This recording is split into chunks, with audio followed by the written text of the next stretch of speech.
India के against जो funding हुई उस पर मैं चर्चा करना चाहूँ। ट्रंप ने सीधे बोल दिया कि भारत सरकार को जांच करानी चाहिए कि बाइडेन ने इतने हजार करोड़ कैसे खर्च कर दिए वोटिंग बढ़वाने के लिए भारत में। देखिए, पहली बात तो सबसे बड़ा सवाल यही है कि अमेरिका को क्या पड़ी है कि भारत में वोटिंग बढ़े। अरे भारत में वोटिंग बढ़े घटे ये भारत की समस्या है, वो अमेरिका को क्या लेना देना। तो वोटिंग बढ़े ये तो बहाना था जी। भारत के चुनाव को प्रभावित करना था, अल्टीमेटली लक्ष्य था। बाइडेन ने जो किया है वो देश के साथ, अमेरिका के साथ गद्दारी किया है। अमेरिका के लोगों को तो बाइडेन को घेर के पूछना चाहिए कि तुमने हमारे टैक्स का पैसा भारत में क्यों भेजा। ये सबके लिए जरूरी है।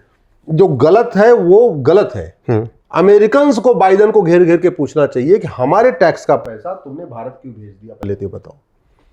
और अब ये जिम्मेदारी भारत पे भी आ गई है कि भारत की सरकार इसकी गंभीरता के साथ जांच कराए। वो कौन कौन से यूट्यूबर है जिनको फंडिंग हुई है, वो कौन कौन से पत्रकार हैं, कलमकार हैं, लेखक हैं जिनको फंडिंग हुई है, वो कौन कौन से नेता अभिनेता हैं जिनको फंडिंग हुई है, वो कौन कौन से ऐसे इन्फ्लुएंसर्स हैं जिनको फंडिंग हुई। इसकी जांच होनी चाहिए और इस पे गंभीर कार्रवाई होनी चाहिए। मैं फिर से कह रहा हूं, आप अगर कार्रवाई नहीं करेंगे, विदेशी फंडिंग जो होती है हमेशा उस देश को बर्बाद करने के लिए होती है। चाहे अरब की फंडिंग भारत में आए, चाहे अमेरिका की फंडिंग भारत में आए, ना अरब भारत को मजबूत करने के लिए फंडिंग करेगा, ना अमेरिका भारत को मजबूत करने के लिए फंडिंग करेगा। फंडिंग तो कहते नहीं, दूसरों के घर में आदमी तभी पैसा देता है जब भाई भाई को लड़ाना हो, जब उस परिवार को बर्बाद करना हो तभी फंडिंग, तभी आदमी दूसरे घर में पैसा देगा। अदरवाइज किसी को अच्छा बनाने के लिए कोई पैसा वैसा देता नहीं। अब ये सरकार का भी दायित्व है कि इसकी गंभीरता के साथ जांच कराए। स्वाभाविक सी बात है, वहां से हजारों करोड़ आया है तो उसका एक शीट तो मिल ही सकती है। अमेरिका की सरकार से वो डाटा लेना चाहिए कि इनको पैसा आया, उनको सार्वजनिक भी करना चाहिए। केवल सार्वजनिक करना ही नहीं चाहिए बल्कि उनके खिलाफ उनकी पूरी गतिविधियों की जांच करनी चाहिए। उन्होंने कैसे इन्फ्लुएंस किया इसको भी देखना चाहिए। उनकी प्रॉपर्टी की जांच होनी चाहिए। मैं एक बात समझ लीजिए, ये लोग जो भारत के खिलाफ काम करते हैं कोई फ्री में काम नहीं करता। देश के साथ गद्दारी लोग पैसे के लिए करते हैं, जासूसी करते हैं पैसे के लिए, गद्दारी करते हैं पैसे के लिए, नक्सलवाद को बढ़ाते हैं पैसे के लिए, माओवाद को बढ़ावा देते हैं पैसे के लिए।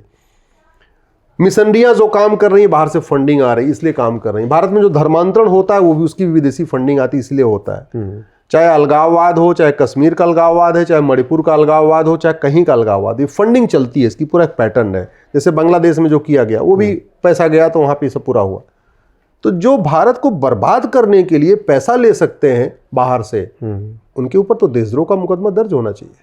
उनकी नामी बेनामी संपत्ति चेक होनी चाहिए। उनकी ये भी देखना चाहिए क्या इनके पास आय से अधिक संपत्ति है क्या। अगर आय से अधिक संपत्ति है तो उसके लिए बाकायदा कानून है, उनके ऊपर लगा देना चाहिए। अगर उन्होंने अपने नाम पे जमीनें नहीं खरीदी हैं, वो सास बहू और क्या बोलते हैं सास ससुर के नाम पे या साले बहनोई के नाम पे या नौकर चाकर के नाम पे जमीन खरीदी है, उसकी जांच होनी चाहिए, उनके खिलाफ मुकदमा होना चाहिए। जब तक हम ये नहीं करेंगे, केवल निंदा करके छोड़ देंगे, एक्सपोज करके छोड़ देंगे, भैया एक्सपोज बहुत हो गया, एक्सपोज से काम नहीं होगा। एक्सपोज करने से जो आदमी बेशर्म है उसको एक्सपोज करने से उसको शर्म थोड़ी आ जाएगी। एक्सपोज से याद आया कि राहुल और सोनिया को पिछले 1.5 दशक एक्सपोज ही कर रहे हो, कार्रवाई क्या हो रही है? हाँ, मैंने एक्सपोज बहुत हो गया।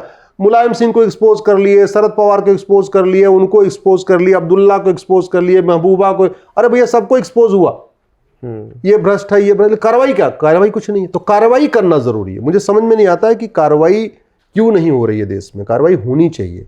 कार्रवाई होगी तो कानून का खौफ पैदा होगा। खौफ पैदा होगा तो वो चीज दोबारा कोई नहीं करेगा।